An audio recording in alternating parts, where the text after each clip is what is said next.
So tell me about the evolution and the sales pitch that went on essentially to employers, because it was quite effective in terms of and I guess because of my work history, I have never run into any of this, which may be just a reflection of the type of work that I've had over my career.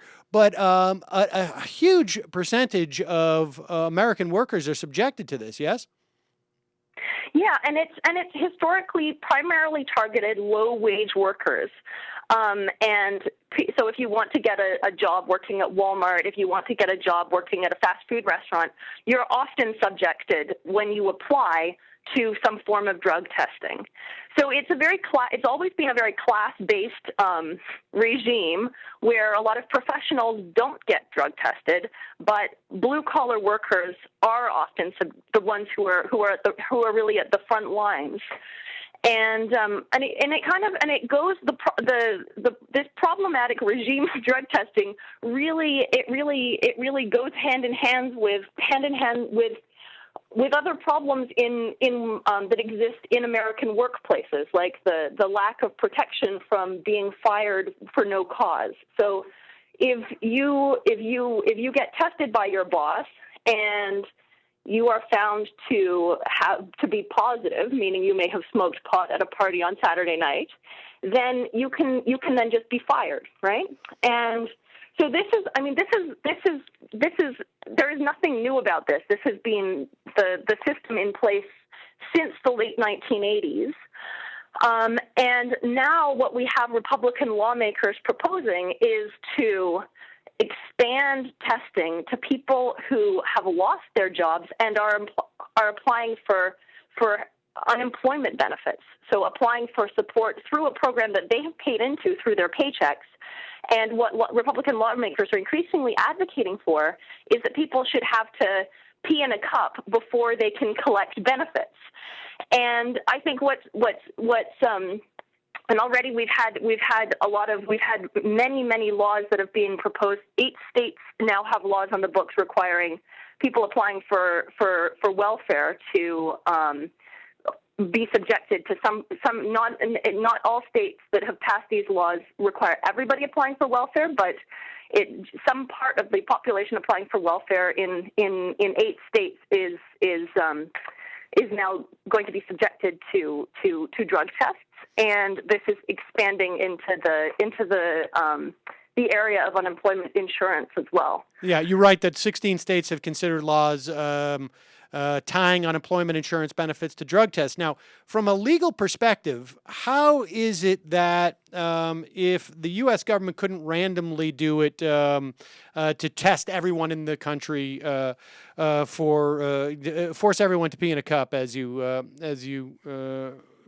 call it, how is it? What is the legal justification to be able to do this for welfare recipients or for unemployment insurance recipients? Well, if you talk to legal experts at the American Civil Liberties Union, they will say, well, there isn't one, and they have been persistently fighting this in the courts.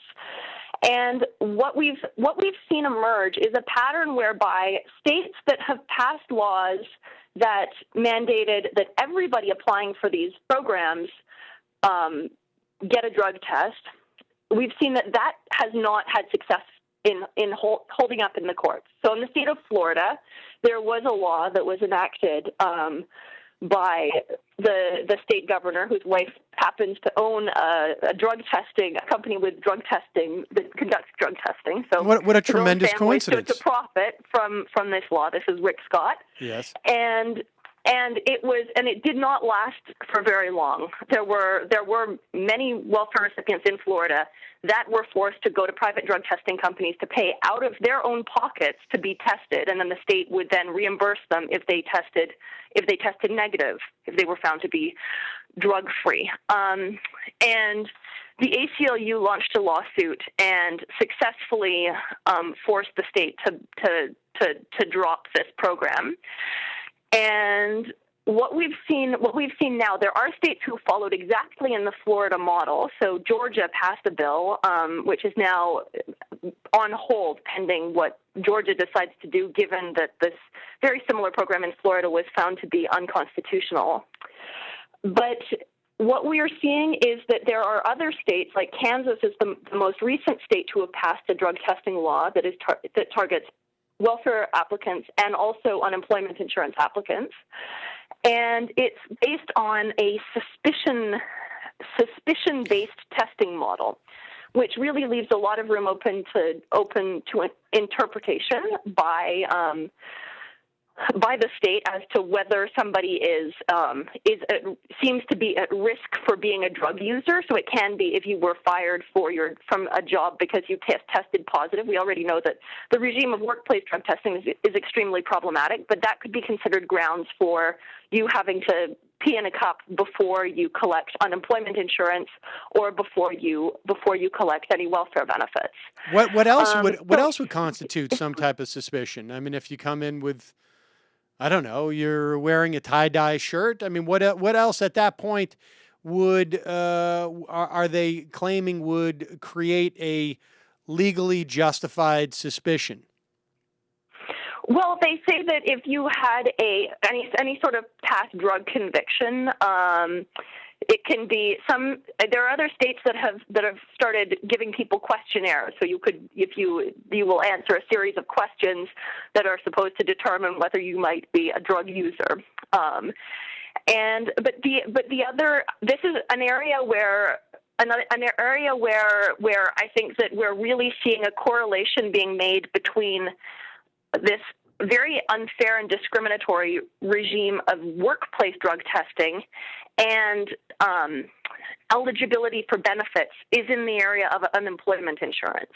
Because it would be extremely difficult for any state to come out and say all unemployment insurance applicants are going to now have to start peeing in a cup before they can get benefits. This would be extremely costly. There have been proposals like this examined and discussed in the Texas amongst Texas legislators, and the state budget office came up with an estimate of how much this would cost, and it was in the realm of millions and millions, tens of millions of dollars. It would be extremely, extremely costly, and so I think the proposals that seem to be moving forward now are there are a number that tie your eligibility for unemployment benefits to a record that to basically your record in the area of workplace drug testing. So, for instance, if you were to go and apply for a job at Walmart, and they have a policy of making everybody take a drug test, and you were found to test positive, then you could potentially lose your benefits.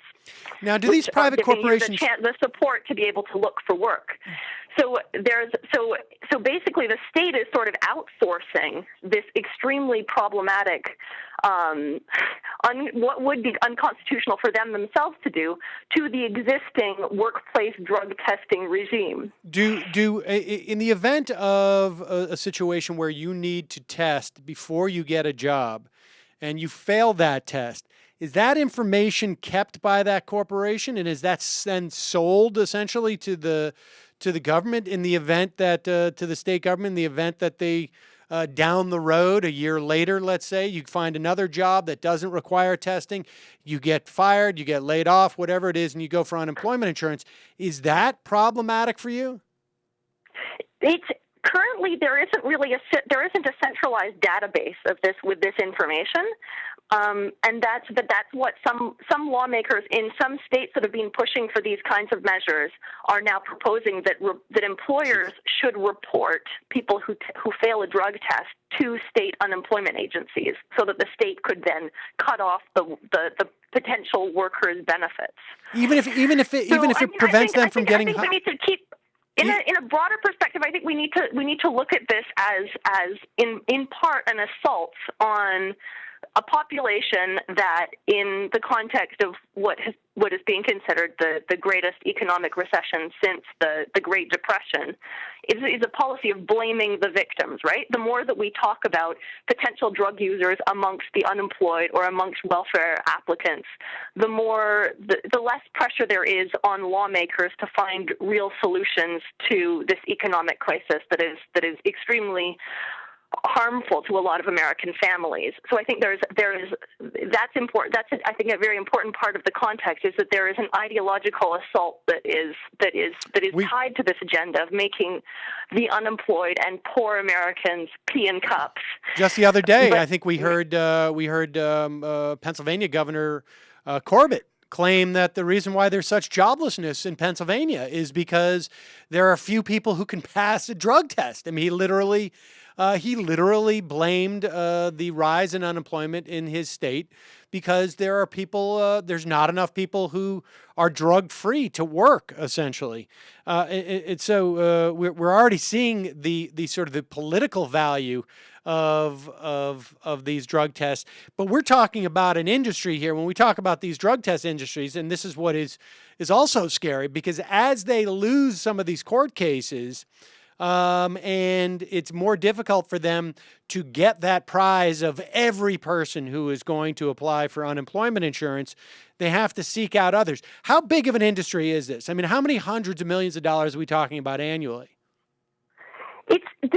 And reading this article, I actually found it difficult to get a firm single figure that captured it. But there was a report in the San Francisco Chronicle maybe 8 years ago that put the industry at $2 billion, $2 billion industry. And so we're certainly talking about a multi-billion-dollar industry. And a lot of the companies that are big players in drug testing are also major pharmaceutical companies, are also major players in the private health industry in America. So it's in some ways hard to separate out what is drug testing. Just the purely drug testing component of these companies' work has been put at $2 billion, and that was several years ago.